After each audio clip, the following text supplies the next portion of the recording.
Ej, živijo. Danes en video za vse težkokategornike, jaz rečem, za vse tiste hribolasce, za bicikliste, za tekače, za vse une, ki ste pripravljeni in uživate v tem, da ste dlje časa aktivni. To pomeni, ne vem, 1 uro, 2, eni tudi 5 ur, eni grejo tudi za 8 ur na bicikl.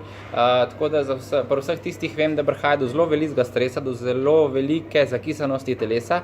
Kako to preprečiti, kako to narediti, bom predlagal par naših izdelkov, ki zelo dobro pomagajo pri regeneraciji, pri samem razkisljevanju direktnem ali pa bom rekel tistem razkisljevanju po samem treningu oziroma v dneh, ki prihajajo.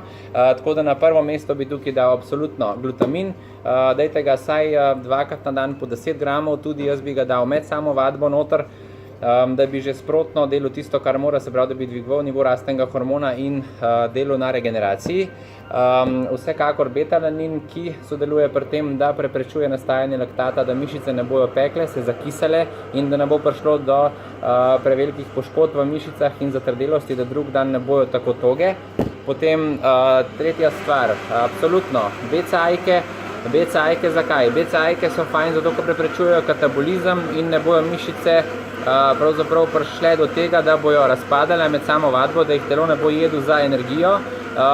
Se pravi, bojo BCA-jke tisto naredile, kar morajo, se pravi, preprečile katabolizem in drug dan ne boste tako utrujeni. In tudi tisti dan, ki pride po tistem dnevu, ko smo še bolj zmatrani, pa vsi zabuhli. Kreatin za celično energijo, ker se med samo vadbo zelo močno porablja celična energija, je fajn, da jo dovajamo. Zelo fajn pa je, da je zraven tudi sladkor, se pravi izotonik, ki je sestavljen iz mineralov, se pravi iz soli in sladkorja. Je fajn, da ga date zraven in da imate skozi gorivo, na katerega telo zelo fajn dela.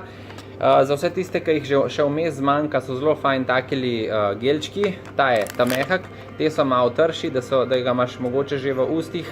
Ko se raztaplja čez ustno sluznico, že fajn možgane futra in potem kasneje tudi naše telo. Potem so tudi tele čokoladke, ki so sestavljene iz maltoze, noter so tudi dodani minerali, so zelo fajn, se bolj počasi prebavljajo kakor teli geli. Potem pa tudi ne pozabite na našo novo čokoladko, ki je tudi sestavljena iz ogljikovih hidratov in beljakovin za po treningu, se pravi za po vadbi, tej dolgotrajni. Kakšna taka zadeva, kakšen proteinski šejk, potem pa kakšen dober obrok sestavljen iz ogljikovih hidratov in z beljakovin, se pravi kakšen riž, makaroni, meso, zraven jajca, riba, kakšne te zadeve. In dajte telesu tisto, kar vam je on dal vmes, ko ste bili zelo pridni pa delali vse tisto, kar vas radosti. Tako da to je bila moja minutka, se vidimo drug teden. Čau!